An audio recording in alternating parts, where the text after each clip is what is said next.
Shalom, selamat pagi Bapak Ibu yang dikasihi Tuhan. Senang sekali bisa bersama-sama kita beribadah di hadapan Tuhan. Dan saya mengundang Bapak Ibu untuk bangkit berdiri. Mari kita bersama-sama mempersiapkan hati kita.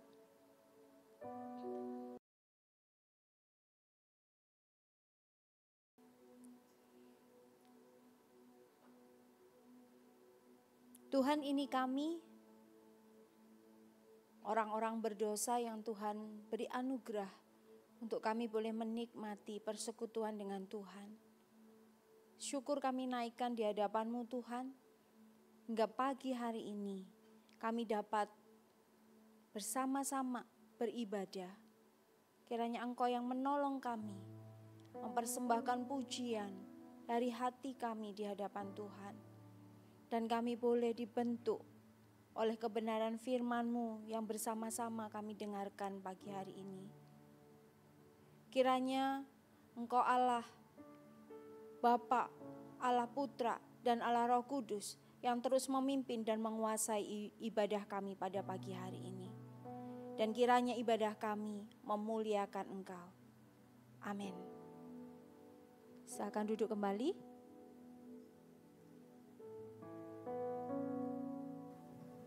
Tinggikanlah Tuhan Allah kita dan sujudlah menyembah di hadapan gunung-Nya yang kudus.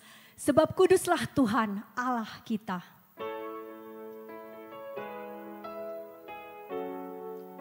Segala sesuatu boleh berlalu dari hidup kita. Asalkan Allah, gunung batu kita, tetap menjadi bagian kita selama-lamanya. Selain Kau tiada yang lain, ada padaku di surga. Selain Kau tiada yang lain, yang ku ingini di bumi, yang ku ingini di bumi. Sekalipun dagingku dan hatiku habis lenyap, gunung batuku dan bagianku, tetaplah Allah selama-lamanya.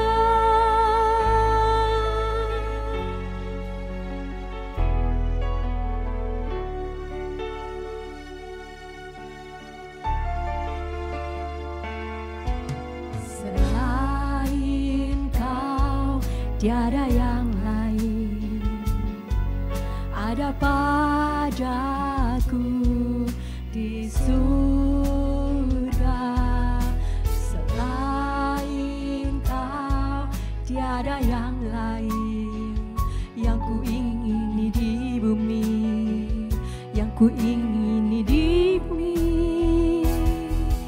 Sekalipun dagingku dan hatiku habis lenyap, gunung batuku dan bagianku, tetaplah Allah selama-lamanya.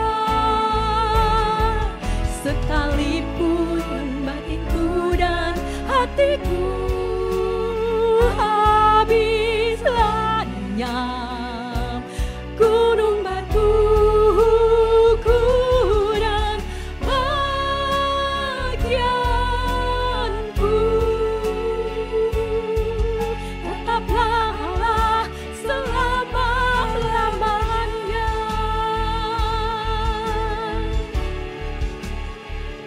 Sekalipun hati kami pahit, sekalipun kami tidak mengerti jalan-Mu ya Tuhan, tetapi kami mau tetap berada di dekat-Mu, sebab Engkaulah yang memegang kami. Kami mau menaruh perlindungan kami, meletakkan pengharapan kami hanya pada-Mu Tuhan.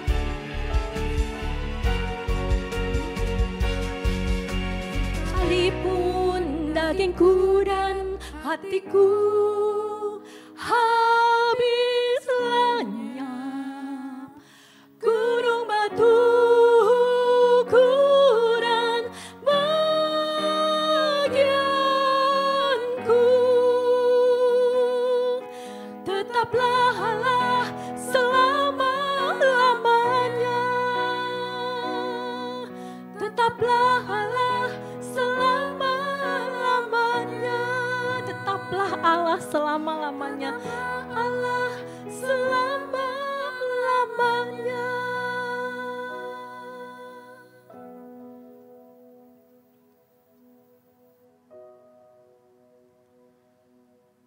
Baiklah orang fasik meninggalkan jalannya, dan orang jahat meninggalkan rancangannya. Baiklah ia kembali kepada Tuhan, maka dia akan mengasihaninya, dan kepada Allah kita, sebab ia memberi pengampunan dengan limpahnya. Mari jemaat Tuhan, dengan penuh kerendahan hati, kita datang di hadapannya secara pribadi. Kita gunakan waktu ini secara pribadi untuk memohon pengampunan dari Tuhan.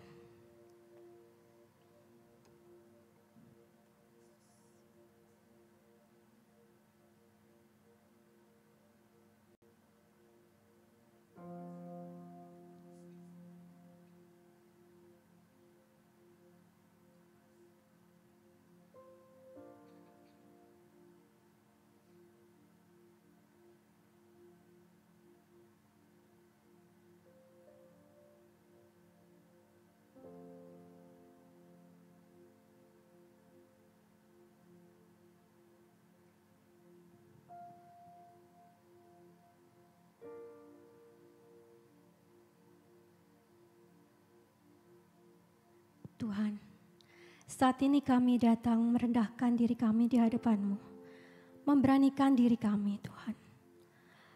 Ampuni kami, kalau kami sering gagal di dalam melakukan kehendak-Mu, karena kami lebih memilih kesenangan kami lebih mementingkan diri kami sendiri. Ampuni kami, Tuhan. Kami sering mengecewakan Engkau, tetapi kasih-Mu yang begitu besar terus merangkuh kami, Tuhan. Terima kasih Bapa.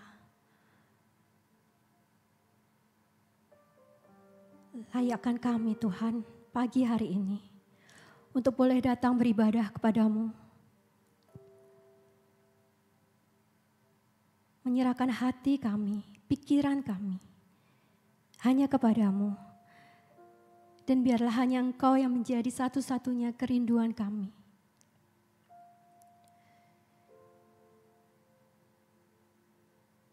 Ajar kami untuk melakukan kehendak-Mu ya Bapa, supaya orang lain boleh melihat Engkau ada di dalam kami. Dan mereka boleh tertarik untuk datang kepada-Mu. Terima kasih Tuhan. Terima kasih untuk kasih pengampunan-Mu yang begitu besar buat kami. Terima kasih Bapa, hanya di dalam nama Tuhan Yesus Kristus Allah kami yang hidup, kami naikkan doa kami. Amin.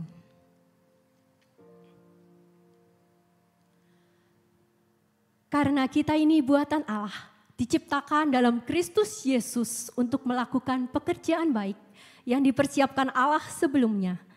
Ia mau supaya kita hidup di dalamnya. Sebagai respons atas berita anugerah Allah, mari kita bersama-sama berdiri. Kita nyatakan pengakuan iman Nicea Konstantinopel yang berbunyi demikian.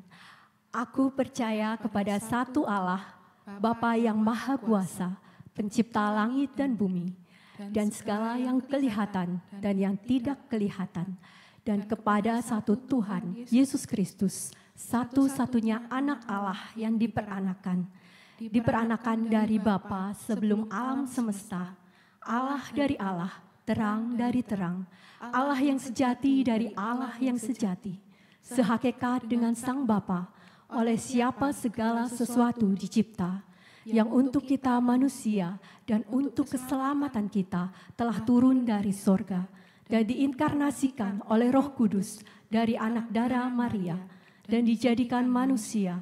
Ia telah disalibkan juga bagi kita di bawah pemerintahan Pontius Pilatus. Ia menderita dan dikuburkan, dan pada hari ketiga ia bangkit kembali sesuai dengan kitab suci dan naik ke surga dan duduk di sebelah kanan Bapa. Dan ia akan datang kembali dengan kemuliaan untuk menghakimi orang yang hidup dan yang mati, yang kerajaannya takkan berakhir. Dan aku percaya kepada Roh Kudus, Tuhan dan pemberi kehidupan, yang keluar dari Bapa dan Anak, yang bersama-sama dengan Bapa dan Anak disembah dan dimuliakan, yang telah berfirman dengan perantaraan para nabi. Dan aku percaya satu gereja yang am dan rasuli. Aku mengakui satu baptisan untuk pengampunan dosa, dan aku menantikan kebangkitan orang mati dan kehidupan di dunia yang akan datang. Amin. Dengan tetap bangkit berdiri, mari kita memuji namanya yang ajaib. Allah yang sudah merelakan anaknya, Tuhan kita, Yesus Kristus, untuk turun ke dalam dunia ini, bahkan mati di kayu salib untuk menebus segala dosa kita. Terpujilah nama Allah.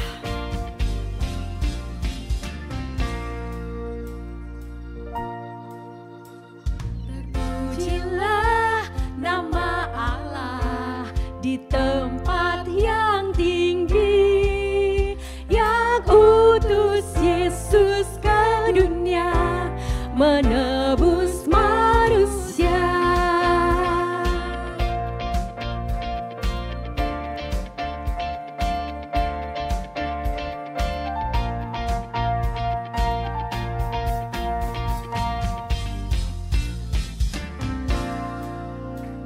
Nama Yesus penuh kuasa atas segalanya, duduk di atas tahtanya, disembah malaikat. Puji namanya, puji namanya, puji muliakan namanya. Puji namanya, puji namanya, puji muliakan namanya. Puji namanya, puji namanya, puji muliakan namanya.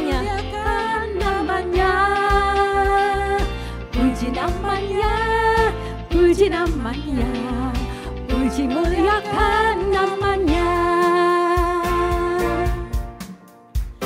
Mari kita memuji nama Yesus, nama yang berkuasa kini dan selamanya.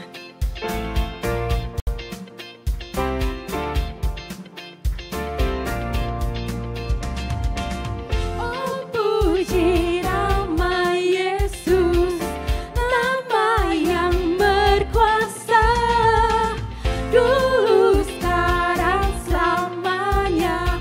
Puji muliakan namanya. Oh, puji nama Yesus. Oh, puji nama Yesus, nama yang berkuasa, dulu, sekarang, selamanya. Puji muliakan namanya.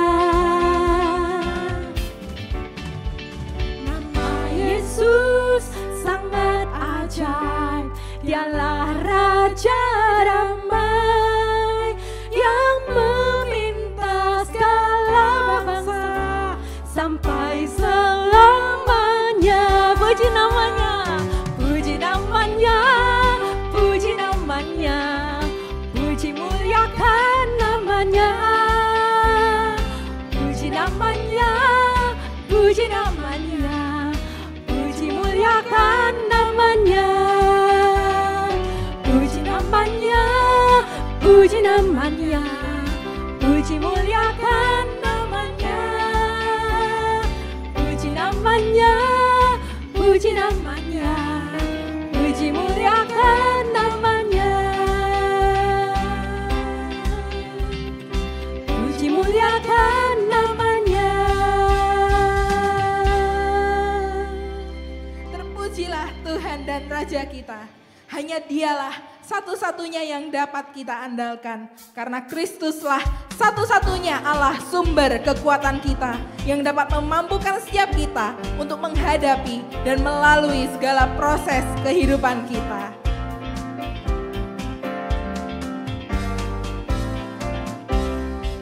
Mari kita memuji Allah sumber kekuatan kita.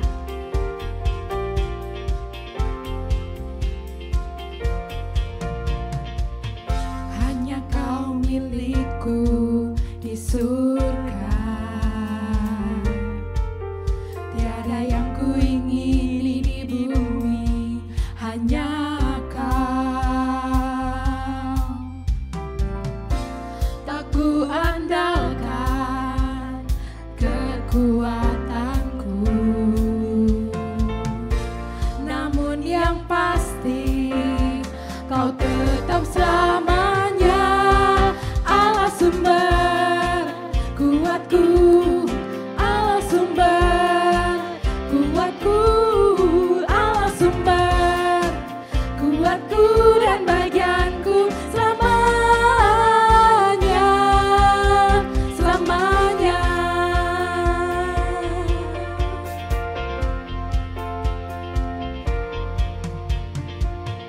Hanya Kau milikku di surga.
Ku andalkan kekuatanku,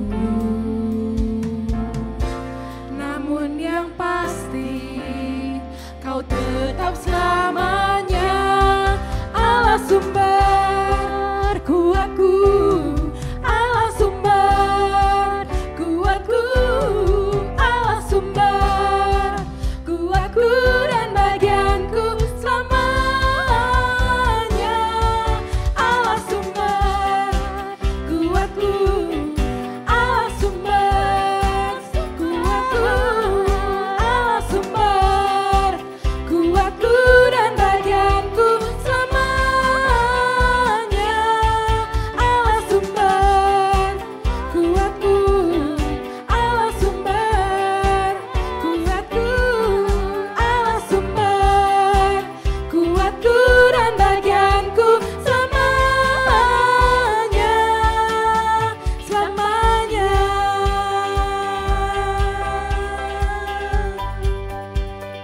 Terpujilah Tuhan dan Raja kita saat ini sampai selama-lamanya. Amin. Jemaat, saya persilakan untuk duduk kembali.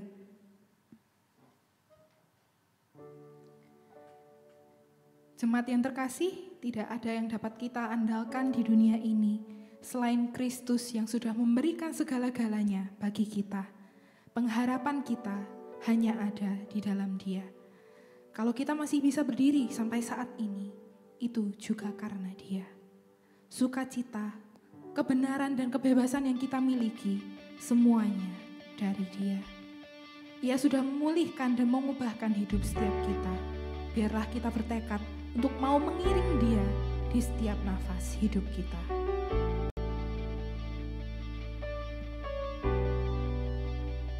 What gift of grace is Jesus my Redeemer? There is no more for heaven now to give.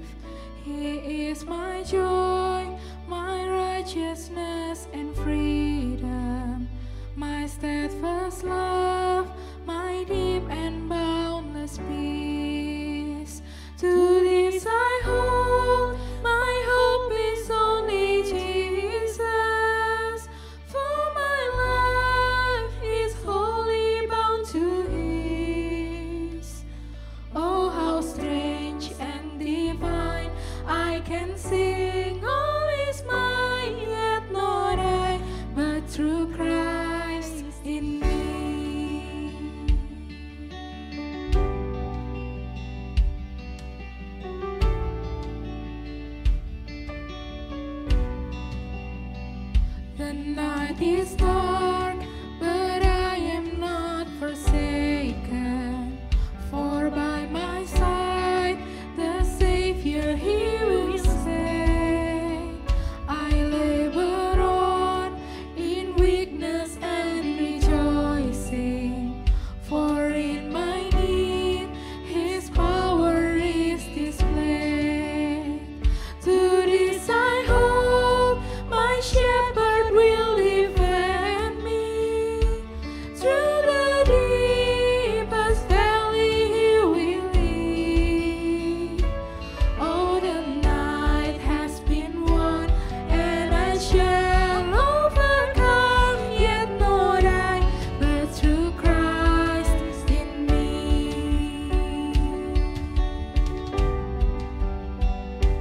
Mari kita mengagungkan nama Kristus yang telah menanggung semua dosa kita.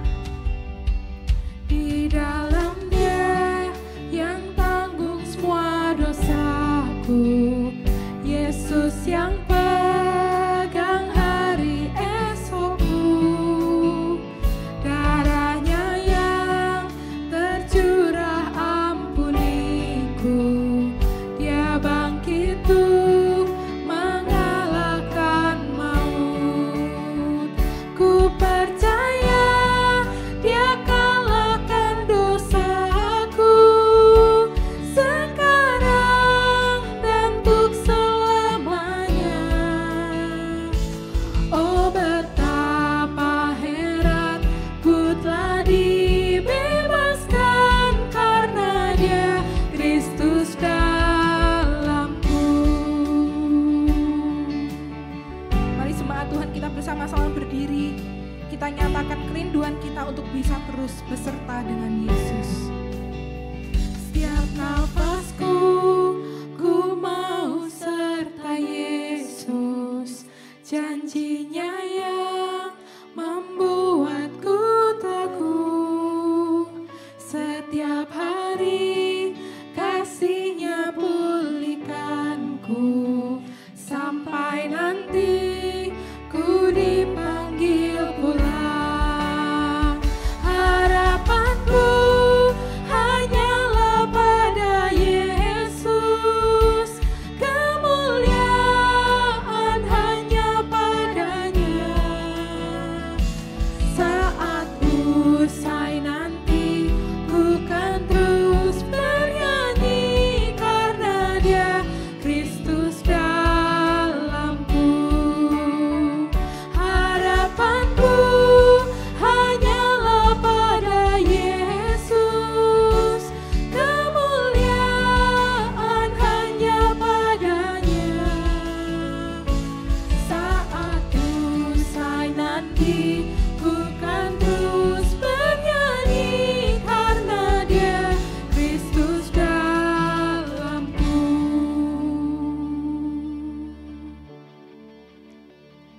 Saat usai nanti, ku kan terus bernyanyi karena Dia Kristus dalamku.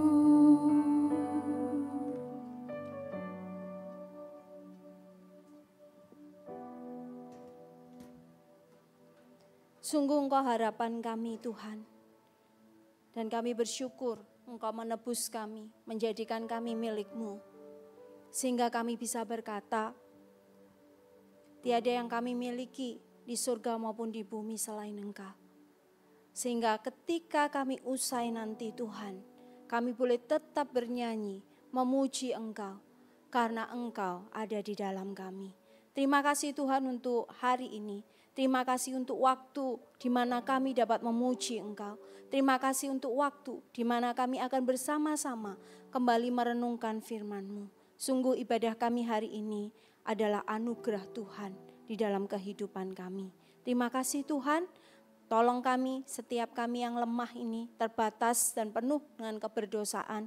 Biarlah kami boleh menemukan Tuhan. Biarlah firman-Mu menguatkan, mengubahkan, menghibur, dan memampukan kami untuk menjalani hari-hari kami menjadi anak-anak Tuhan yang menyenangkan hati Tuhan. Ini kami Tuhan, kami berdoa dan menyerahkan waktu kami merenungkan firman Tuhan hanya di dalam nama Yesus Kristus Tuhan, Juru Selamat kami yang hidup.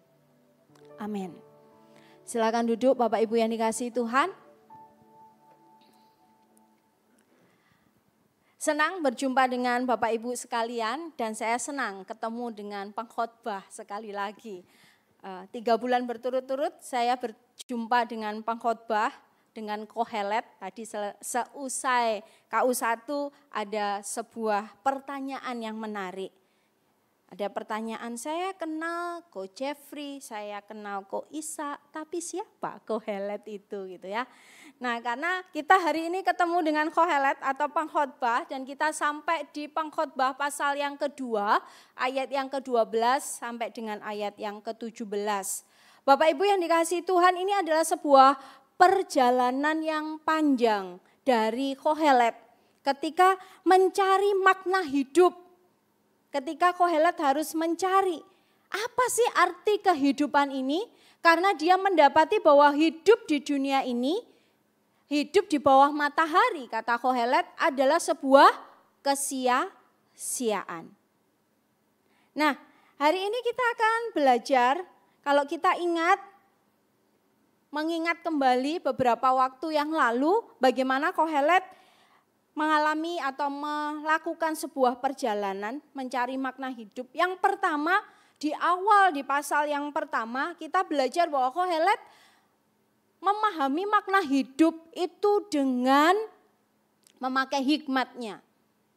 Dia seorang yang berhikmat dan memakai hikmatnya untuk memahami apa sih makna dari kehidupan ini, apa sih makna dari kehidupan di bawah matahari ini. Dan kemudian Kohelet mengatakan semua yang terjadi di bawah matahari adalah sebuah kesia-siaan.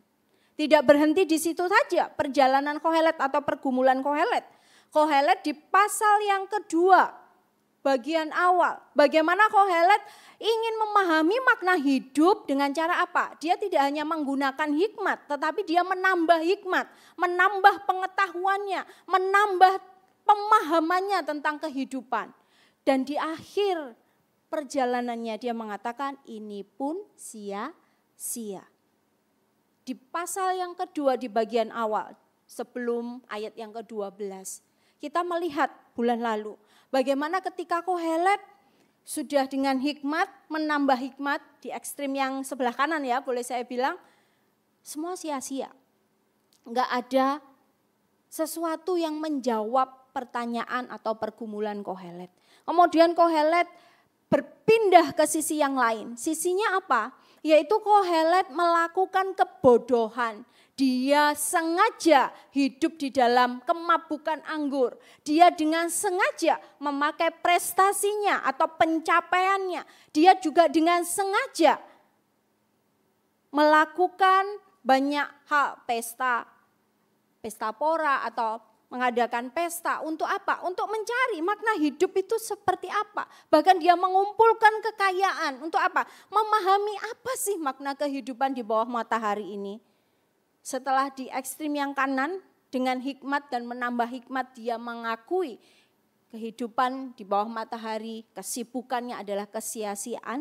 Kemudian dia mendapati ketika dia mencoba melakukan hal-hal yang merupakan sebuah kebodohan, dia juga mendapati itu pun sia-sia. Ternyata Kohelet tidak berhenti. Kohelet tetap melakukan perjalanannya sehingga sampai di pasal 2 ayat 12 sampai ayat yang ke-17 yang akan kita renungkan bersama-sama. Mari kita akan membaca bagian ini Bapak Ibu yang dikasihi Tuhan. Saya bersama dengan kaum wanita akan membaca ayat yang ke-12. Nanti kaum pria, bapak-bapak, anak-anak muda di sini silakan membaca ayat yang ke-13. Begitu seterusnya kita akan bergantian sampai ayat yang ke-17. Demikian firman Tuhan. Lalu aku berpaling untuk meninjau hikmat, kebodohan dan kebebalan. Sebab apa yang dapat dilakukan orang yang menggantikan raja? Hanya apa yang telah dilakukan orang. Dan aku melihat bahwa hikmat melebihi kebodohan seperti terang melebihi kegelapan. Mata orang berhikmat ada di kepalanya, sedangkan orang bodoh berjalan dalam kegelapan. Tetapi aku tahu juga bahwa nasib yang sama menimpa mereka semua. Kata dalam hati, nasib yang menimpa orang bodoh juga akan menimpa aku. Untuk apa aku ini dulu begitu berhikmat?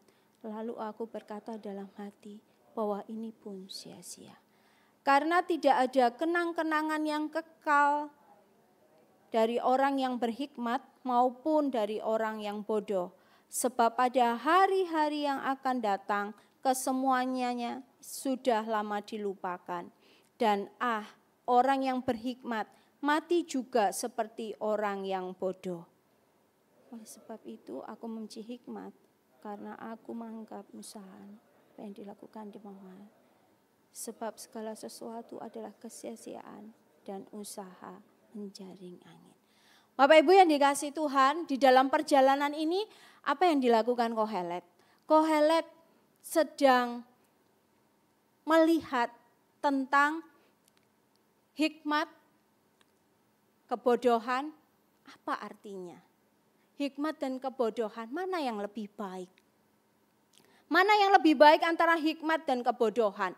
Jadi ketika Kohelet sudah melakukan perjalanan gitu ya, dia tidak melihat dari pengalaman orang, dia tidak melihat dari buku-buku atau apapun yang menambah wawasannya, tetapi dia melihat, mengalami sendiri hidup di dalam hikmat dan hidup di dalam kebodohan. Dan di perjalanan kali ini dia mendapati hikmat dan kebodohan, mana yang lebih baik? Mana jawabannya Bapak Ibu?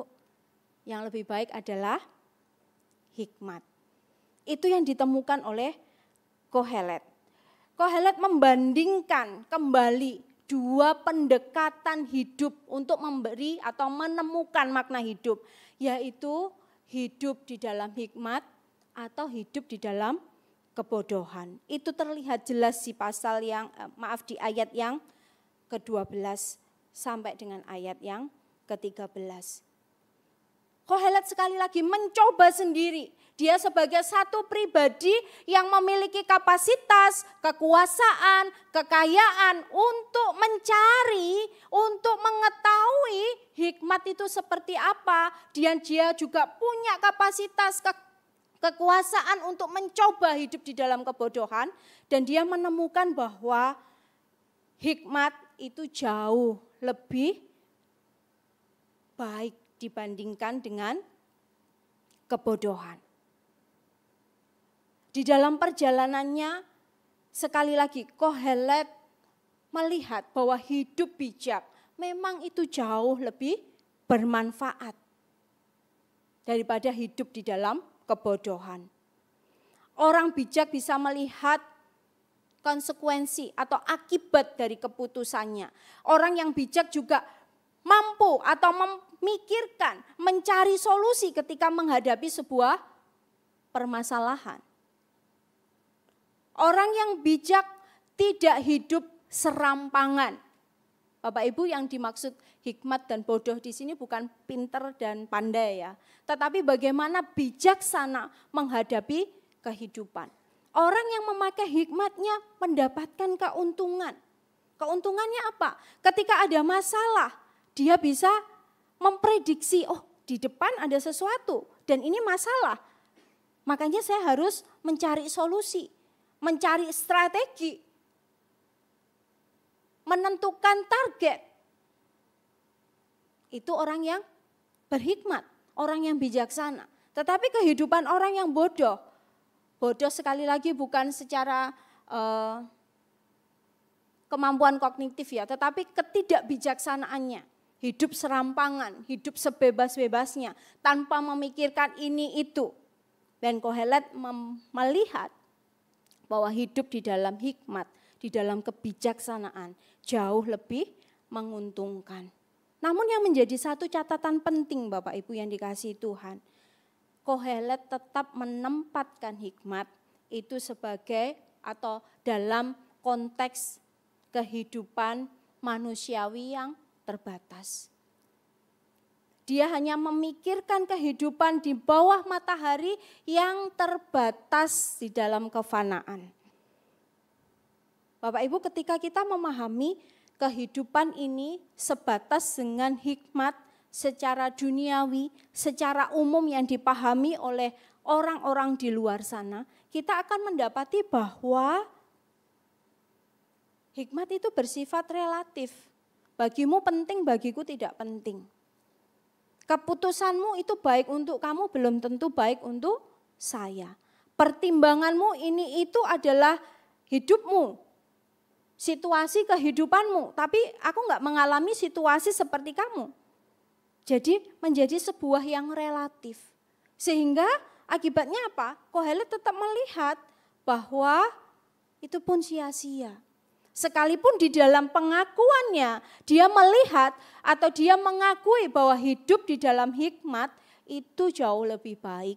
Kalau boleh saya umpamakan Bapak Ibu, seperti kita masuk di terowongan gitu ya.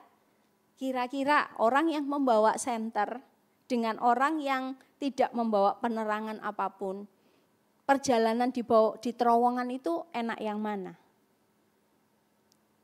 Tentunya mudah atau enak yang membawa senter ya. Kalau membawa senter mungkin ada lubang di depan. Berarti saya harus menghindar nih. Ambil langkah ke kiri atau ke kanan untuk menghindari lubang itu. Atau kalau di terowongan gitu yang gelap gitu. Mungkin ada binatang-binatang tertentu. Di sana ada tikus misalkan. Berarti aku nggak boleh sih nabrak sana, saya harus di sini. Kenapa? Ada penerangan. Tapi orang yang tidak membawa apa-apa, apa yang terjadi? Ya, tabrak sana sini. Jalan aja, yang penting maju. Nggak tahu itu agak nikung atau ada tikus, ada lubang kah? Dia nggak tahu dan dia nggak bisa mengantisipasi itu. Bisa saja dia jalan kemudian terjebak di dalam lubang karena nggak ada penerangan. Kalau boleh saya umpamakan seperti itu Bapak Ibu yang dikasihi Tuhan. Hikmat memang sangat penting di dalam kehidupan. Tapi masalahnya jika hikmat hanya untuk mempermudah hidup duniawi, kehidupan yang terbatas kita, di usia kita, di masa kita, tanpa arah kekekalan, itu adalah sebuah kesia-siaan. Hikmat memang jauh lebih baik daripada kebodohan. Hidup bijaksana itu adalah hal yang baik.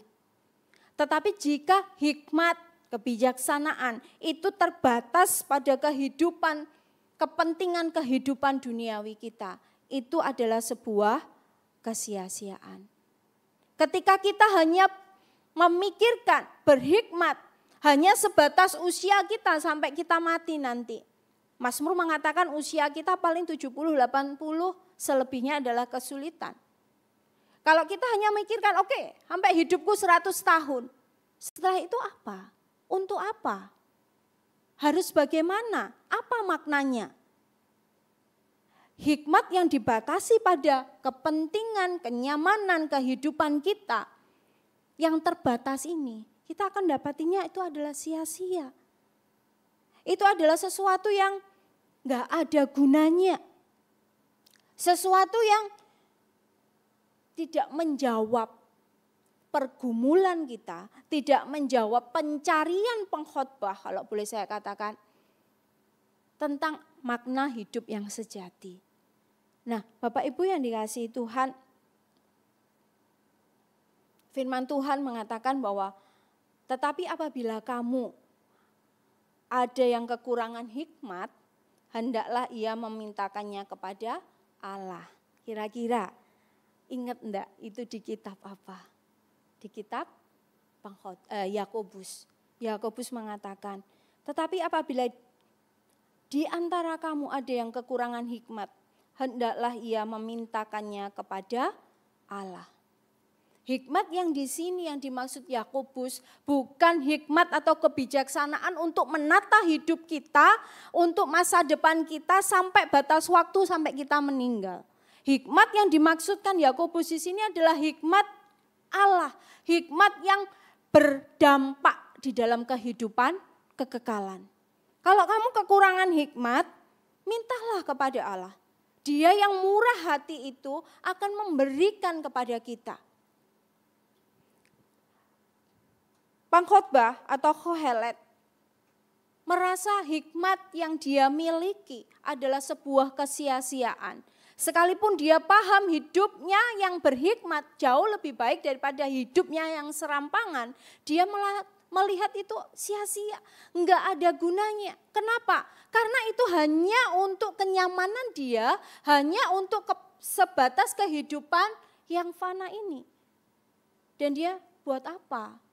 Kalau saya sudah punya hikmat nih, saya bisa merancang masa depan, saya bisa merancang keuangan saya bisa merancang kepemimpinan saya mungkin dengan baik. Di waktu yang 10, 20, 25 tahun yang akan datang. Semua sudah terplanning dengan baik. Dipikirkan dengan matang. Itu bagus Bapak Ibu. Tapi setelah itu semua tercapai. Apa? Apa yang akan kita lakukan? Ketika itu semua sudah tercapai dan kita puas. Wah, akhirnya benar kan? Semua yang aku tata di dalam hikmat, kemampuanku, kebijaksanaanku terwujud dengan baik. Kalau sudah terwujud apa? Nah, ini yang menjadi pertanyaan Kohelet. Kesadaran bahwa hikmat yang dia miliki itu jauh lebih baik. Tetapi tetap ada satu kekosongan yang membuat Kohelet terus mencari dan mencari. Bagian ini mengingatkan kita Bapak Ibu yang dikasihi Tuhan. Ketika kita hanya berfokus untuk kenyamanan diri kita, kehidupan kita di dunia ini, hanya berfokus untuk kepentingan-kepentingan kita, pekerjaan kita, bahkan pelayanan kita, sebatas masa jabatan, pelayanan kita sebatas sampai kita nanti meninggal gitu misalkan, dipanggil Tuhan. Kalau hanya sebatas itu terus buat apa? Apa yang penting? Karena kita akan terjebak seperti Kohelet yang akhirnya menghadapi sebuah kenyataan pahit. Kenyataannya apa? Akhir dari semua orang adalah sama, yaitu kematian. Baik orang bodoh, baik orang bijaksana, di dalam perjalanannya endingnya adalah di tanah ukuran 2 kali 1. Artinya apa? Kematian. Kalau kita sekali lagi hanya merancangkan segala sesuatu dengan hikmat kita terbatas pada kehidupan kita di dunia ini, kita akan bertemu kenyataan pahit seperti Kohelet. Bahwa akhir dari semua orang adalah sama, kematian. Mau hidup serampangan, mau hidup dengan bijaksana, sama-sama mati Bapak Ibu yang dikasihi Tuhan.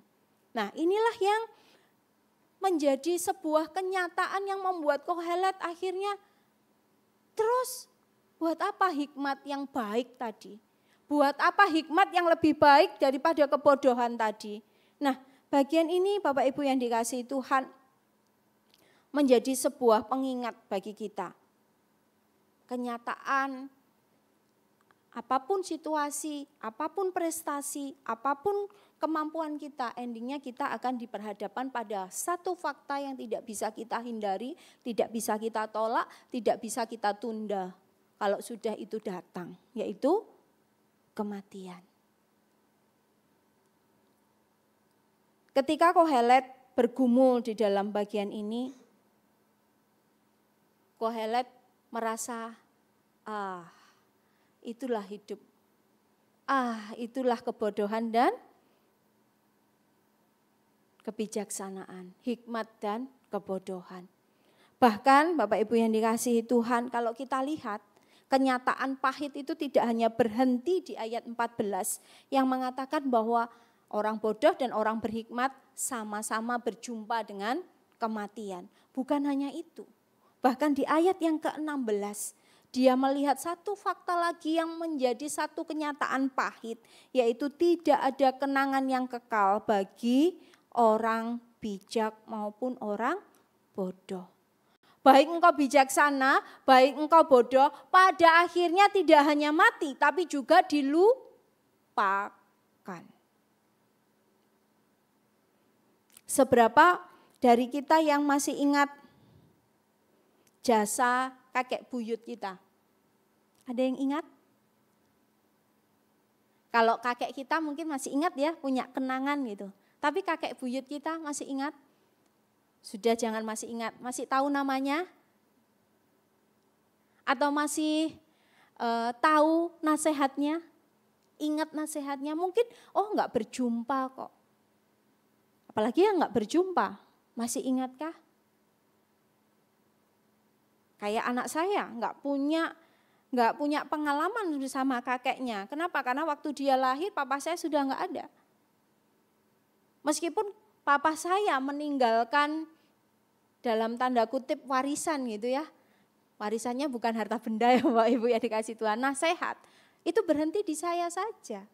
Anak saya ya akan melupakan karena dia enggak punya sentuhan emosi dengan papa saya. Nah, itu sebuah kenyataan pahit yang ditemukan oleh Kohelet. Realita, baik bodoh, baik berhikmat, atau baik orang yang hidup serampangan, orang yang hidup yang bijaksana, semuanya sama-sama mati. Bukan hanya sama-sama mati, tapi sama-sama akan dilupakan. Saya pernah ngobrol gitu ya sama anak saya, terus saya menyebutkan satu tokoh pahlawan nasional gitu. Dia bilang, siapa itu mah? Terus saya bilang, kok kamu enggak tahu sih? Enggak, aku tahunya itu pahlawan nasional ya R.A. Kartini gitu. Kenapa? Karena yang ada peringatan harinya di sekolah-sekolah kan R.A. Kartini ya. Bahkan hari pahlawan pun jarang menyebutkan pahlawan-pahlawan tertentu. Selain Kartini, Patimura dikasih catatan buat diingat gitu. Karyanya atau kelahirannya enggak kan. Paling Kartini sama siapa? Soekarno kan ya. Itu aja yang diingat. Yang paling keren atau paling sampai saat ini gitu ya. Sampai saat ini diingat ya R.A. Kartini. Kenapa? Ada hari khusus tanggal 21 April. Selebihnya enggak tahu gitu. Nah, padahal kalau kita ingat gitu ya, generasi saya, generasi Bapak Ibu, ingat, oh Sudirman, Surabaya gitu ya, ada tokoh-tokoh pahlawan nasional. Imam Bonjol, mungkin bagi kita, angkatan kita masih ingat, tapi bagi angkatan-angkatan generasi sekarang, mungkin mereka tahu, tetapi tidak merasakan apa sih pentingnya, apa sih karyanya. Sekalipun mereka tahu, oh ini loh yang diperbuat, ini loh karyanya, tapi merasa itu tidak berdampak kok dalam hidupku. Ya sudah, lupakan saja, diingat kalau waktu ujian aja, kalau keluar di ujian, selebihnya ya enggak diingat. Nah itu yang terjadi dan itu sebuah fakta Bapak Ibu. Ini yang dialami Kohelet. Ketika kita hanya berhenti kepada hikmat yang terbatas, kepentingan, kenyamanan kita di dunia ini, sekali lagi kita akan kecewa. Kenapa? Karena toh itu semua berakhir setelah kematian kita. Enggak ada untungnya ketika kita sudah mati. Bukan hanya untungnya, diingat pun tidak oleh generasi selanjutnya. Sama seperti yang dialami oleh seorang kaisar gitu ya. Ketika dia merenungkan hidup, seorang kaisar yang bernama Kaisar Charles yang kelima, yang hidup di tahun 1500 sampai 1558, dia adalah seorang yang menghabiskan masa pensiunnya di sebuah biara di Spanyol gitu, dan di dalam masa pensiunnya ia sering bermeditasi, di mana di bawah tanah biara itu. Dan di sana dia menjumpai banyak tengkorak, banyak tulang dari para prajurit, para jenderal, bahkan para penyamun kalau boleh saya bilang. Sehingga akhirnya dia mengucapkan satu kata di hadapan kematian. Tidak ada bedanya antara mahkota dan topi usang. semua menjadi debu yang sama. Itu sebuah kenyataan yang tidak bisa kita hindari Bapak Ibu. Kematian menghapus prestasi kita. Kematian menghapus nama besar kita. Kematian menghapus pencapaian-pencapaian kita. Jadi ketika Kohelet, pengkhotbah, melihat hidup jauh lebih baik kalau memakai hikmat. Tetapi kalau sudah memakai hikmat untuk kenyamanan diri, kepentingan diri, kesenangan diri sendiri, dia melihat itu pun sia-sia karena semua berakhir di batu nisan. Nah, Bapak Ibu yang dikasihi Tuhan, kebenaran ini mengingatkan kita ya, di dalam Yakobus, apa arti hidupmu? Hidupmu itu sama seperti uap yang sebentar saja kelihatan lalu lenyap. Hidup kita sangat sementara Bapak Ibu yang dikasihi Tuhan. Hidup kita ada limitnya, hidup kita ada masanya berakhir. Jika kita memakai hikmat, jika kita hanya memakai kebijaksanaan untuk mengejar hal-hal yang memberi kenyamanan diri kita, memberi kesenangan diri kita, memuaskan emosi kita, itu akan berakhir dengan cepat. Karena hidup kita seperti uap. Kematian menimpa semua orang, tidak peduli mereka bijaksana atau mereka bodoh. Tidak peduli mereka sukses atau mereka gagal. Tapi yang menjadi pertanyaan, apakah hidup kita berdampak bagi kekekalan? Apakah selama hari-hari kita mengisinya untuk memberikan satu dampak yang bersifat kekal? Berapa banyak orang tua yang memberikan planning yang begitu luar biasa untuk masa depan anak-anaknya. Itu bagus Bapak Ibu. Itu tanggung jawab kita sebagai orang tua. Ketika kita mengatur segala sesuatu, mempersiapkan segala sesuatu untuk masa depan anak-anak kita. Ini sebagai contoh ya Bapak Ibu. Tetapi kalau ternyata anak kita sudah besar, ada situasi-situasi yang di luar kontrol kita, anak kita gagal, semua planning, semua persiapan kita tidak tercapai, itu pun juga sia-sia. Dan kita akan menyesal dengan luar biasa ketika kita lupa mempersiapkan anak-anak kita dengan nilai-nilai kekekalan. Kita akan merasa, aduh, ternyata apa yang aku siapkan itu bisa hilang dalam sekejap mata. Apa yang aku persiapkan tidak ada gunanya. Tetapi Bapak Ibu yang dikasihi Tuhan, ketika kita mempersiapkan anak-anak kita dengan hal-hal yang bersifat kekal. Apa sih yang bersifat kekal? Perjumpaan mereka dengan Kristus. Itu akan memberi ketenangan, damai sejahtera yang luar biasa kepada kita. Kenapa? Apapun yang terjadi dengan anak-anak kita, apapun yang terjadi di masa depan, toh mereka sudah ada di tangan Sang Penebus. Sudah berada di tangan pribadi yang tepat dan itu memberi kelegaan pada kita. Mereka boleh gagal, tapi Kristus tidak pernah gagal mengangkat mereka. Mereka mungkin mengalami kesulitan dan jalan buntu. Tapi Kristus memiliki banyak cara untuk membawa mereka kembali ke pelukannya. Nah Bapak Ibu yang dikasihi Tuhan, betapa pentingnya kehidupan di dalam hikmat. Tetapi hikmat yang seperti apa? Hikmat yang bernilai kekal.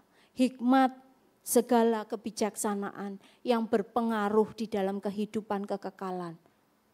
Maksudnya apa? Yang berpengaruh dengan perjumpaan, pertumbuhan kita dengan Kristus. Bapak Ibu yang dikasihi Tuhan, saya seringkali naik motor gitu ya, bersama anak saya berangkat sekolah. Dia itu suka ngantuk gitu kalau di jalan gitu ya. Pokoknya kalau helm saya itu sudah jeduk gitu, dia berarti ngantuk. Saya bilang ngantuk, iya gitu. Tidur, tadi iya tapi sekarang tidak karena mama tanya gitu. Nah Bapak Ibu yang dikasihi Tuhan, akhirnya saya ngobrol banyak sama anak saya dan saya, Tuhan tolong Beri saya hikmat untuk saya terus memberitakan Injil pada anak saya. Dulu saya ingat sekali ketika melewati jembatan Stikom gitu ya. Waktu itu Tuhan menggerakkan saya, ayo ngomong tentang keselamatan gitu. Pas ada perahu gitu lewat. Terus saya itu ketika merenung kok saya bisa ngomongin itu ya tiba-tiba. Ya itu karena anugerah Tuhan ya. Saya ngomong, kalau mama kejebur ke situ gimana? Terus dia bilang, ya pasti tenggelam, wong mama enggak bisa berenang, dia bilang gitu kan. Supaya mama selamat bagaimana? Ya harus ada yang nolong. Bisa enggak kamu nolong pakai tali? Ini kan ilustrasi yang sederhana ya Bapak Ibu. Enggak bisa, mama sudah bingung sama nafasnya mama sendiri. Saya ingat waktu itu dia kelas 2 atau kelas 3, saya lupa. Ya pokoknya sebelum kelas 4, sebelum pandemi. Nah ketika itu dia bilang harus orang yang ahli berenang yang nolongin mama supaya mama selamat. Terus begitu Tuhan menggerakkan saya, ayo ngomong Injil. Saya bilang keselamatan ya kayak gitu. Kita enggak bisa dengan usaha kita. Tetapi harus ada yang datang menyelamatkan kita dan itu harus ahli, saya bilang gitu. Siapa yang ahli? Yaitu Tuhan Yesus. Hanya Dia yang bisa menyelamatkan kita. Nah Bapak Ibu yang dikasihi Tuhan, hal-hal kayak gini yang perlu kita terus belajar. Yuk persiapkan anak kita, pakai hikmat kita untuk apa? Untuk kita membicarakan, mempersiapkan hal-hal yang bersifat kekekalan. Apakah saya sudah berhasil? Belum Bapak Ibu. Saya juga jatuh bangun untuk memaknai ini. Tetapi mari yuk kita belajar. Belajar untuk mencari. Tuhan hari ini apa ya pembelajaran, apa ya sesuatu yang bisa saya bagikan yang bersifat kekekalan. Itu yang saya lakukan setiap saya bangun pagi. Saya bangun pagi jujur saya enggak langsung berdoa Bapak Ibu. Saya diam dulu, saya menikmati anugerah Tuhan. Saya menikmati bagaimana Tuhan masih memberi saya nafas hidup gitu. Tanpa saya duduk terus berdoa. Terus saya bersyukur, Tuhan thank you hari ini masih diberi kesempatan untuk hidup. Tapi hari ini aku butuh hikmat-Mu Tuhan. Kayak ngomong sama teman. Baru setelah itu saya tata hati saya duduk, saya berdoa. Untuk sepanjang hari itu, untuk pekabaran Injil, untuk banyak hal yang Tuhan taruh di dalam hati saya. Nah Bapak Ibu yang dikasihi Tuhan, mari kita tidak hanya berhenti mencari makna hidup dengan hikmat atau kebijaksanaan duniawi. Mari kita cari di dalam Kristus. Mari kita cari seperti apa yang kita bicarakan di dalam nilai kekekalan. Sehingga Bapak Ibu kita tidak seperti Kohelet. Kohelet ketika mendapati hikmat kebijaksanaannya bertabrakan, bertemu dengan kematian dan dilupakan orang, apa yang terjadi dalam kehidupan Kohelet? Dia terjebak pada ketidakpuasan dan frustasi atas kesia-siaan hidup. Kohelet membenci hidup. Ini menarik ya. Di ayat yang ke-17 saya akan bacakan ya. Sebab itu aku membenci hidup karena aku menganggap menyusahkan apa yang dilakukan di bawah matahari. Karena dia melihat semua sia-sia, bahkan ketika dia berhikmat itu pun sia-sia. Sebab segala sesuatu adalah kesia-siaan dan usaha menjaring angin. Sebab aku membenci hidup. Menarik ya. Bapak Ibu yang dikasihi Tuhan, ketika Kohelet bilang aku membenci hidup, bukan berarti dia pengen mati ya. Tetapi dia merasa frustasi, merasa hampa, merasa kosong. Karena pencapaiannya, karena hikmatnya, karena kemampuannya ternyata tidak memberi makna kekal. Nah, dia bukan karena aduh wis mati aja, bukan seperti itu. Tetapi dia merasa ada satu kekosongan di dalam dirinya. Karena pencapaiannya ternyata hanya berhenti pada kematiannya. Karena hikmatnya itu hanya berlaku ketika dia hidup dan ketika batu nisan itu diperhadapkan di dalam dirinya. Hikmatku tidak berguna. karena setelah itu aku mau buat apa. Hikmat tanpa iman Bapak Ibu, hikmat tanpa iman kepada Allah itu akan membawa satu depresi rohani.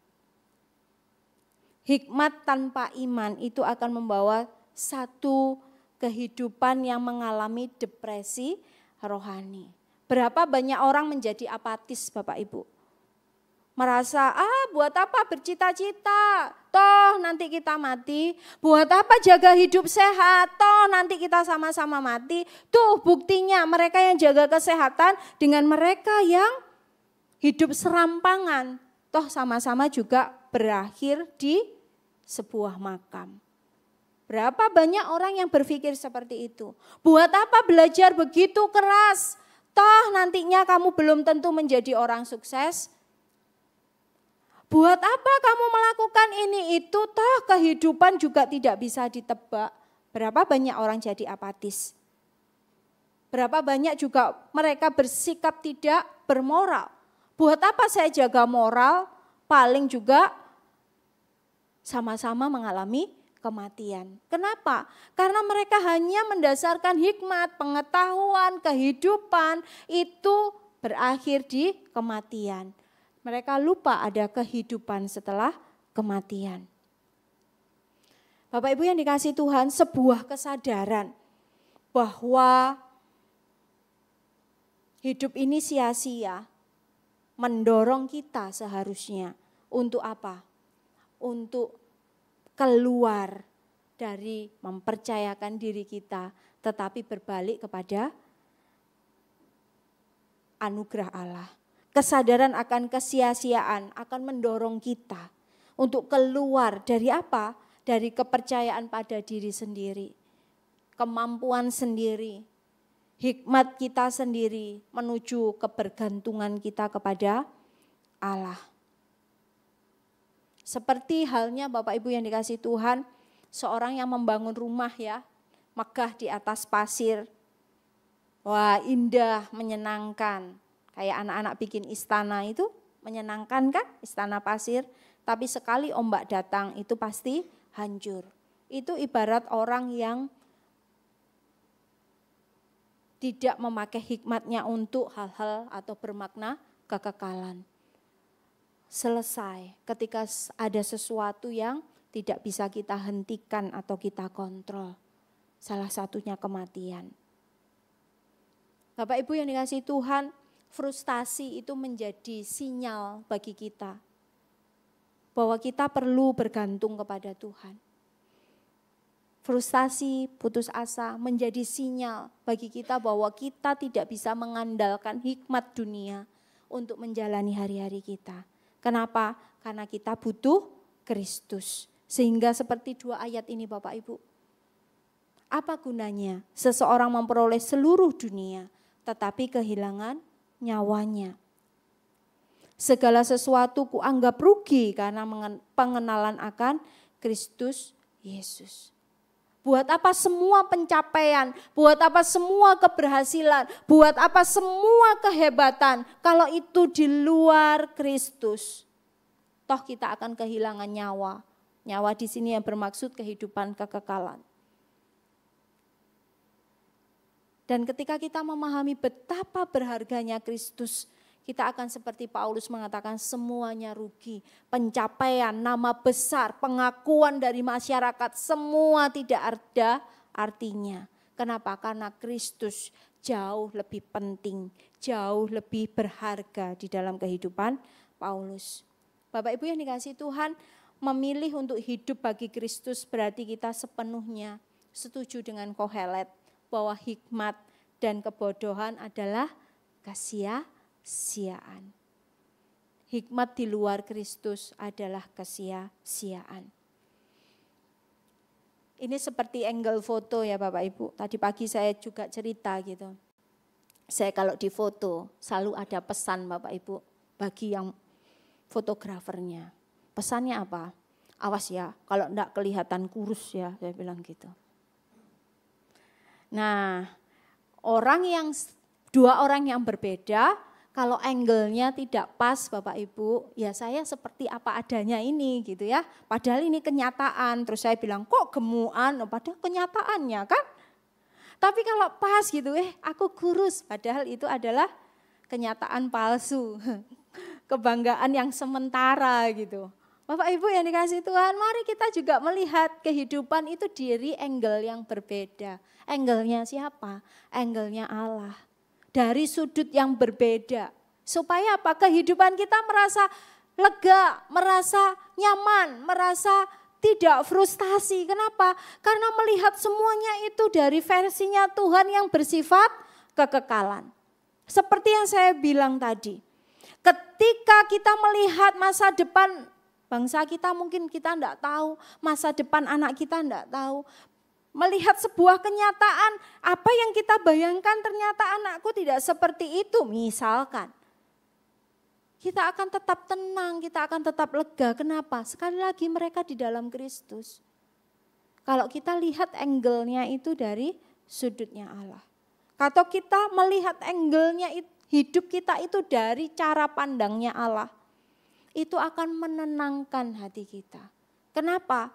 Karena semua sudah berada di dalam anugerah Allah yang besar. Ketika kita menjadikan Kristus sebagai cara pandang kita, menjadikan Kristus sebagai motivasi kita hidup, menjadikan Kristus sebagai kekuatan untuk kita menjalani hari-hari kita yang tidak menentu, dan menjadikan Kristus menjadi role model di dalam hidup kita, kita akan baik-baik saja. Hidup kita mungkin tidak baik-baik saja, tetapi hati kita akan baik-baik saja Bapak Ibu yang dikasihi Tuhan. Karena apa? Karena hanya di dalam Dia kita menemukan hidup yang tidak sia-sia. Karena hidup kita mendapat nilai kekal. Bukan karena prestasi, tetapi karena kasih karunia Allah. Bapak Ibu yang dikasihi Tuhan, inilah hidup kita. Ketika kita menggantungkan hidup kita kepada Allah, mengizinkan Allah mempengaruhi cara pandang kita, mengizinkan Allah menjadi kekuatan di dalam diri kita, menjadikan Kristus sebagai motivasi kita menjalani hari-hari kita, kita akan mendapati hidup kita tidak sia-sia. Kenapa? Karena semua bernilai di dalam kekekalan. Bernilai setelah kematian. Ketika kita sibuk mempersiapkan anak-anak kita berjumpa dengan Kristus, ketika kita nanti sudah ketemu batu nisan, kita merasa bagianku sudah dikerjakan. Selebihnya karya Kristus yang mengubahkan. Nah, Bapak Ibu yang dikasihi Tuhan, saya membaca sebuah kisah hidup seorang tokoh yang pastinya beberapa dari kita mengenalnya gitu ya. C.S. Lewis gitu ya. Dia seorang penulis dan tulisannya begitu mempengaruhi banyak orang. Banyak gereja juga terinspirasi dari kehidupan atau karyanya begitu. Tapi tahukah Bapak Ibu, dia adalah seorang mantan ateis. Dia hidup, lahir, dibesarkan di keluarga Kristen. Tapi di masa kecilnya dia harus kehilangan mamahnya. Dan dia merasa marah sama Tuhan. Dia mempertanyakan, Tuhan, kebaikanmu di mana? Sehingga di usia remajanya dia menjadi ateis. Dan dia kemudian bertanya di dalam dirinya, saya sangat marah sama Tuhan karena dia tidak ada. Dan kemarahannya itu membuat dia berpikir, loh kalau gitu ngapain saya marah pada sesuatu yang tidak ada. Jadi dia marah kepada Tuhan karena dia tidak ada. Tetapi kenapa saya marah kalau Tuhan tidak ada? Sebuah pergumulan yang rumit bagi seorang anak remaja gitu ya.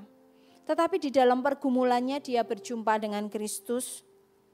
Dan dia mengatakan, jika saya menemukan dalam diri saya keinginan yang tidak dapat dipuaskan oleh dunia ini, satu-satunya penjelasan logis adalah bahwa saya diciptakan untuk dunia lain. Bapak Ibu yang dikasihi Tuhan, ketika kita melihat fakta hidup kita tidak mengenakkan, kita ditolak, kita merasa kehilangan, dan kita mempertanyakan kebaikan, keadilan, karya Tuhan. Ingatlah, dunia memang sudah jatuh di dalam dosa dan kita pun tinggal di dalam keberdosaan kita.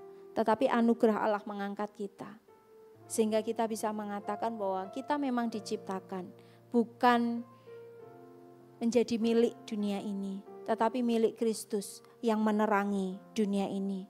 Bapak Ibu yang dikasihi Tuhan, bagian penutup hari ini saya ingin membagikan ini. Kasih Kristus tidak menghindarkan kita dari kesia-siaan hidup, tetapi menebus kita darinya. Dari apa? Kesia-siaan hidup. Dengan memberi makna yang kekal. Dunia bisa memberi pengetahuan, tetapi hanya salib bisa memberikan kasih yang tak tergoyahkan. Kristus tidak menghilangkan kesia-siaan di dalam hidup kita, tetapi Dia memberi makna yang baru karena penebusannya. Hidup kita mungkin tidak bisa terlepas dari kematian, kesia-siaan, semuanya tidak berguna. Tetapi bersyukur Kristus menangkap kita dan membawa kita menikmati kasih-Nya yang tak tergoyahkan. Sekalipun ada kematian, sekalipun ada kita dilupakan, sekalipun prestasi pencapaian kita tidak dipedulikan, tapi Kristus tetap mengasihi kita. Mari kita berdoa. Bapa, terima kasih untuk hari ini. Perjalanan Kohelet mencari makna hidup menjadi pembelajaran bagi kami. Bahwa hidup di dalam hikmat memang menguntungkan bagi kami. Tetapi itu sia-sia ketika kami tidak meletakkannya kepada Kristus. Tuhan, tolong kami menjalani hari-hari kami dengan penuh hikmat. Tapi hikmat yang dari Engkau, hikmat di mana kami menggerakkan hidup kami, memandang kehidupan kami, menjalani hari-hari kami dengan mengikuti teladan-Mu. Biarlah Injil Kristus itu menjadi cara pandang kami, menjadi kekuatan kami, menjadi teladan kami, dan menjadi motivasi kami di dalam menjalani hari-hari kami. Ketika kami bekerja, biarlah kami bekerja karena digerakkan kasih kami kepada Kristus. Ketika kami mempersiapkan, mengasihi, mendidik anak-anak kami, biarlah kami melakukannya itu karena kami mengasihi Kristus. Bahkan ketika kami melayani, biarlah kami melayani karena kasih kami kepada Kristus. Ketika kami peduli menolong orang lain, biarlah kami juga digerakkan karena kasih kami kepada Kristus. Biarlah kasih Kristus itu menggerakkan seluruh aktivitas kami Tuhan, seluruh hari-hari kami, bahkan setiap detik perjalanan hidup kami, biarlah kami digerakkan oleh Injil-Mu. Terima kasih Tuhan, di dalam nama Kristus Yesus Tuhan kami berdoa. Amin. Saya kembalikan pada Bu Kris.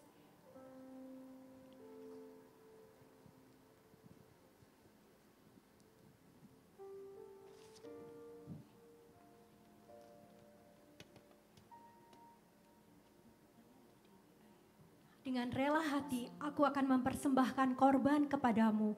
Bersyukur sebab namamu baik ya Tuhan. Jemaat yang terkasih, sekarang tiba waktunya kita untuk mengucapkan syukur kita kepada Tuhan melalui persembahan yang dapat kita berikan. Jemaat bisa memberikan persembahan melalui amplop yang sudah disediakan atau melalui transfer atau scan kris yang tertera di layar. Sambil mempersiapkan persembahan, selamat menyaksikan Warta Gereja minggu ini. Shalom, welcome to Reform Exodus Community. This is our church, this is our home. Kami ucapkan selamat datang bagi Anda yang baru bergabung hari ini. Jika Anda ingin lebih mengenal REX, silakan dapat menghubungi nomor berikut ini. Terima kasih untuk dukungan doa dan dana dari Anda. Saat ini telah lunas biaya untuk pembangunan pagar tembok, lokasi SD, dan mes guru. Mari dukung dalam doa dan dana. saat ini masih diperlukan beasiswa untuk 5 calon guru yang akan melayani di Sekolah Kristen Exodus Sorong. Bagi Anda yang rindu berpartisipasi dalam proyek ini, silakan dapat menghubungi Ibu Venisa. Mari bersama ambil bagian dalam persekutuan doa misi REK Indonesia dengan tema Memberkati Sorong lewat Pendidikan.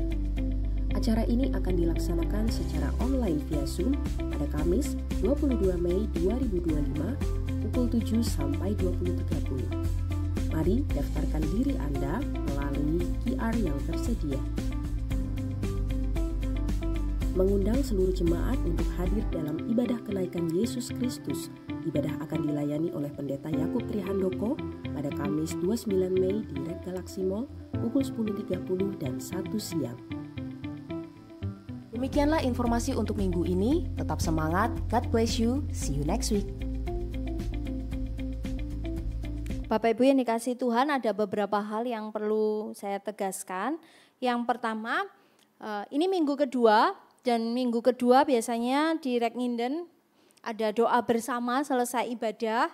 Nanti Bapak Ibu dimohon untuk tidak beranjak dulu, kita beri waktu 10-15 menit untuk berdoa beberapa pokok doa yang sudah masuk di tim doa. Untuk kita dukung bukan hanya pergumulan jemaat, tetapi beberapa hal yang lain juga kita doakan bersama-sama.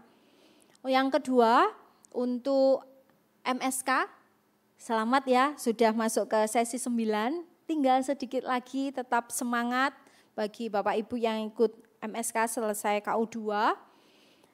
Yang ketiga, tentang ibadah kenaikan.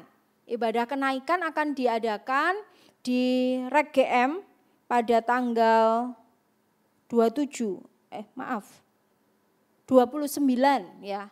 29 di REK GM pukul 10:30 dan juga pukul 1 siang. Bapak Ibu diharapkan yang khususnya yang 10:30 mohon datang lebih awal. Kenapa? Karena nanti rekan-rekan yang asyir yang pelayanan hari itu ketika ruang utama sudah full, Bapak Ibu akan diarahkan ke ruang kelas begitu. Jadi untuk menikmati ibadah dengan nyaman, silahkan datang lebih awal sehingga bisa duduk atau mengikuti di ruang utama seperti itu. Terus yang keempat, yang terakhir itu doa misi, memberkati Sorong lewat pendidikan. Bapak Ibu, ini pelayanan kita bersama, bukan hanya pelayanan tim misi, tetapi ini yang Tuhan taruh di hati kita, di gereja kita untuk memberkati Sorong lewat pendidikan. Saya mengajak kita semua, yuk kita ikut dalam acara ini yang diadakan secara online, silahkan mendaftar, yang diadakan tanggal 22 hari Kamis. Kita dukung rekan-rekan kita yang jadi ujung tombak yang melayani di Sorong. Kita dengarkan juga apa yang menjadi pergumulan mereka. Kenapa? Ketika kita memberi telinga kita untuk mendengar, memberikan doa kita, itu jadi support yang baik bagi rekan-rekan di sana. Banyak tantangan, banyak pergumulan, tetapi jika kita dari gereja pengutus gitu istilahnya mendukung mereka, mereka akan menjadi dikuatkan, mendapatkan dukungan yang mereka butuhkan supaya mereka tidak terjebak pada putusasaan, mereka stagnan dan lain sebagainya. Mari kita hadir, kita dukung sama-sama, kita dengar juga apa yang menjadi pergumulan mereka. Dan kita bisa bersama-sama dukung, doakan, dan kita bisa pikirkan apa yang terbaik untuk mengembangkan, menjangkau banyak jiwa di Papua. Begitu. Itu 4 hal yang saya perlu tegaskan. Dan sudah cukup itu saja, kiranya menjadi berkat bagi kita semua. Saya mengundang Bapak Ibu untuk bangkit berdiri, mari kita bersama-sama masuk di dalam doa syafaat.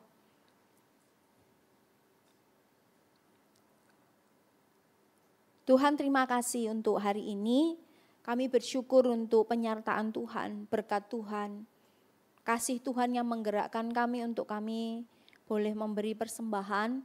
Bersyukur untuk setiap berkat yang Tuhan curahkan bagi keluarga kami masing-masing. Terima kasih untuk pekerjaan yang Tuhan berikan. Terima kasih untuk kesempatan-kesempatan yang Tuhan berikan untuk kami berkarya. Dan kami bersyukur kami boleh memberi persembahan. Tuhan, kiranya persembahan yang kami kumpulkan menyenangkan hati Tuhan, dan persembahan yang kami kumpulkan, biarlah Tuhan memberikan hikmat kepada setiap anak-anak Tuhan yang Tuhan percayakan mengelola, biarlah dikelola dengan takut akan Tuhan, dikelola untuk kepentingan kerajaan Allah, dan biarlah itu menjadi hal yang menyenangkan hati Tuhan. Berkati setiap pekerjaan, berkati setiap usaha dari setiap kami Tuhan, karena tanpa Tuhan kami tidak mampu sendirian. Kami perlu Tuhan sehingga melalui pekerjaan kami menjadi berkat bagi banyak orang dan kami boleh membagikan kasih Tuhan bagi setiap orang yang kami jumpai. Terima kasih Tuhan. Dan kesempatan hari ini sekali lagi Tuhan, kami membawa bangsa kami dalam tangan Tuhan. Di tengah-tengah situasi banyak pemutusan hubungan kerja dengan data statis di mana pengangguran semakin banyak. Tuhan, Engkau yang menolong pemerintah, Engkau yang menolong setiap orang-orang yang terlibat untuk memikirkan, untuk mencari solusi situasi ini Tuhan. Biarlah mereka dengan bijaksana memperhatikan, dengan bijaksana mengambil keputusan-keputusan yang tepat.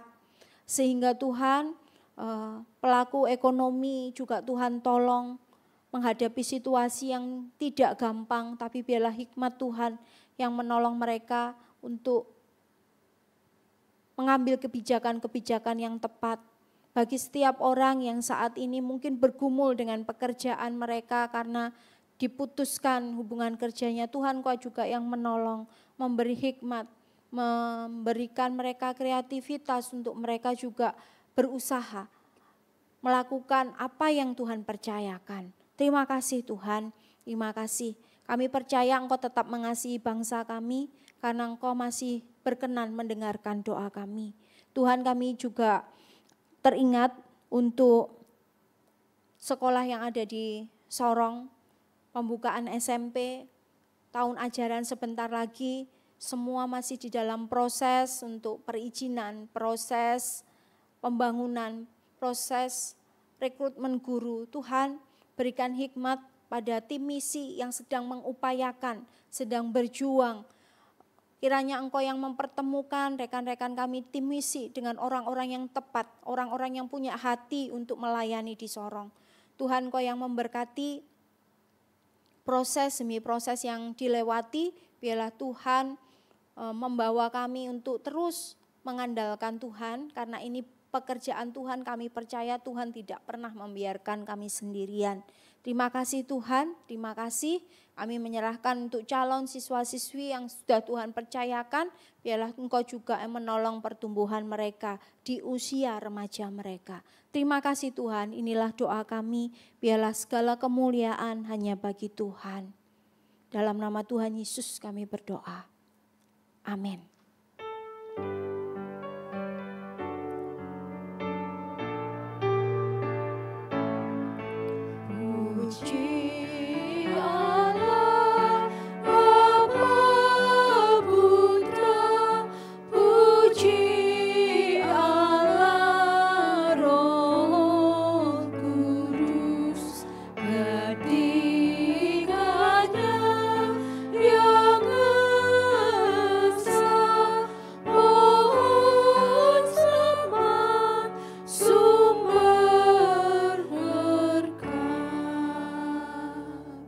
Jemaat Tuhan, mari kita bersama-sama mengarahkan hati kita dan menikmati berkat Tuhan.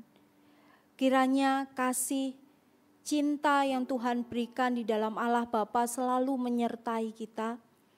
Kiranya penebusan dan anugerah di dalam Kristus Yesus selalu nyata dan selalu kita nikmati dan rayakan hari lepas hari. Kiranya Allah Roh Kudus senantiasa menghibur kita, menguatkan kita, menjalani hidup kita sebagai anak-anak Tuhan. Sampai nanti Tuhan datang yang kedua kali dan menyambut kita sebagai hamba yang setia. Amin.